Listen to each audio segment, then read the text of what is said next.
All, இந்த வீடியோவில் பார்த்தீங்கன்னா நம்ம வந்து ஜெண்டர் ஸ்கூல் அண்ட் சொசைட்டி இது வந்து செம் 4ல் வர ஒரு பேப்பர். இதில் வர 1 மார்க் கொஷின் டிஸ்கஸ் பண்ணலாம். ஸோ இது வந்து கண்டிப்பாக உங்களுக்கு எக்ஸாமுக்கு யூஸ்ஃபுல்லாக இருக்கும். ஸோ இன்றைக்கி உங்களுக்கு எக்ஸாம் அப்படின்றனால வீடியோ ஸ்கிப் பண்ணாமல் பாருங்கள். 1 மார்க் கொஷின் அட்டென்ட் பண்ணுறதுக்கு இது உங்களுக்கு ஹெல்ப் பண்ணலாம். ஸோ பார்ட் ஏல தான் 1 மார்க் கொஷின் கேட்டிருப்பாங்க. எல்லா கொஷின்ஸையும் நீங்கள் ஆன்சர் பண்ணுற மாதிரி இருக்கும். எல்லாமே எம்சிக்யூ டைப்பில் தான் இருக்கும். Each question carries 1 mark. So first question போயிடலாம். சோஷியலைசேஷன் இஸ் அப்படின்னு கேட்குறாங்க. It is the adaptation of social norms. C option தான் இங்கே வரும். சமூகமயமாக்கல் என்பது இட் இஸ் சமூக நெறிமுறைகளை ஏற்றுக்கொள்ளுதல். You adapt the social norms. So இங்கே E option. Next, in order to avoid gender stereotyping in class a teacher should அப்படின்னு கேட்குறாங்க. A, try to put both boys and girls in non traditional Rolle's. வகுப்பில் பாலின பாகுபாட்டை தவிர்க்க ஆசிரியர் செய்ய வேண்டியது என்னன்னு பார்த்தீங்கன்னா, ஆண் பெண் இருவரையும் பாரம்பரியமற்ற பாத்திரங்களில் ஈடுபடுத்த வேண்டும். The following categories affect gender exceptன்னு கேட்குறாங்க. ஆப்டிடியூட் தவிர.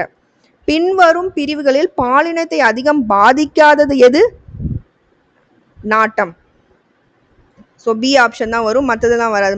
மதம், இனம், மொழி இது எதுவும் வராது. நெக்ஸ்ட் பார்த்தீங்கன்னா சைக்காலஜிக்கல் ஐடென்டிட்டி ரிலேட்ஸ் டு அப்படின்னு கேட்குறாங்க. All of the above. Self image, self esteem, individuality எல்லாமே. ஒரு உளவியல் அடையாளம் இதனோடு தொடர்புடையது. மேலே உள்ள அனைத்தும். Next, the teacher must support. D எல்லாமே.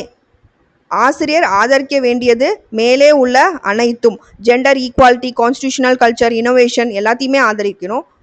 இங்கே வந்து ஒரு புக்கில் வர ஒரு வரிகள் மாதிரி கொடுத்துருக்காங்க. எத்திர நாயேஸ்து புந்தே ராமந்தே தத்ர தேவ்தே அப்படின்னு சொல்லிட்டு, in which book this thought is described அப்படின்னு கேட்குறாங்க.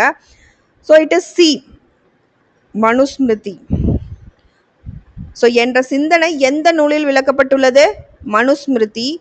Next, which committee stated that care should be taken so that no step is taken which would perpetuate or intensify the existing difference அப்படின்னு கேட்டிருக்காங்க. It is A, Hansa Mehta committee. தற்போதுள்ள வேறுபாடுகளை மேலும் அதிகரிக்காத வகையில் கவனம் செலுத்த வேண்டும் என்று கூறிய குழு எது அப்படின்னு பார்த்தீங்கன்னா ஹன்சா மேத்தா குழு. Next, the meaning of patriarchy பார்த்தீங்கன்னா C, fathers rules over the family. ஆணாதிக்கம் என்பதன் பொருள் குடும்பத்தின் மீது தந்தையின் விதிகள். Next, sex and gender can be defined based on the following factors. It is the biological factors. பால் மற்றும் பாலினம் முக்கியமாக எதன் அடிப்படையில் வரையறுக்கப்படுகிறதுன்னு பார்த்தீங்கன்னா இட் இஸ் உயிரியல் காரணிகள். Next, men don't cry significance. இது எதை சிக்னிஃபை அப்படின்னா weeping is not a natural character of woman சொல்லுது.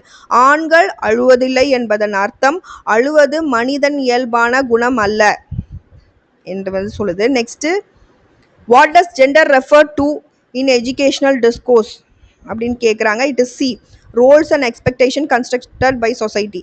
கல்வி சூழலில் பாலினம் என்பது எதை குறிக்கிறது? சமூகம் உருவாக்கும் பங்குகள் மற்றும் எதிர்பார்ப்புகள்.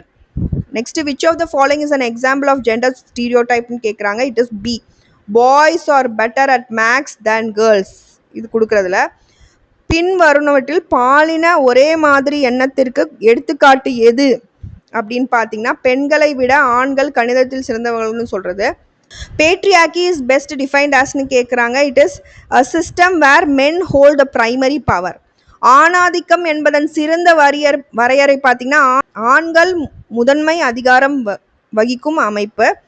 Next, which commission first emphasize gender equality in Indian education கேட்குறாங்க. It is D, Kothari commission 1964 to 66.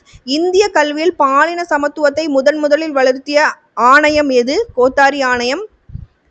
Next, gender sensitisation in schools primarily aims to பார்த்தீங்க அப்படின்னா create awareness of gender equality. பள்ளிகளில் பாலின விழிப்புணர்வின் முதன்மை நோக்கம்னு பார்த்தீங்கன்னா பாலின சமத்துவம் குறித்த விழிப்புணர்வை உருவாக்குதல். So that's it. Hope you understood. Thank you all for வாட்சிங் மை வீடியோ. என் வீடியோ உங்களுக்கு பிடிச்சா லைக் பண்ணுங்க, ஷேர் பண்ணுங்க, கண்டிப்பாக பெல் பட்டனும் கிளிக் பண்ணுங்க. உங்களுக்கு நோட்ஸ் ஏதாவது வேணும்னா கண்டிப்பாக டெலிகிராம் சேனலை விசிட் பண்ணுங்க. ஸோ ஃபுல் நோட்ஸ் எல்லாமே அவைலபிளாக இருக்குது ஈச் யூனிட்டுக்கு. Happy learning to you all. Thank you.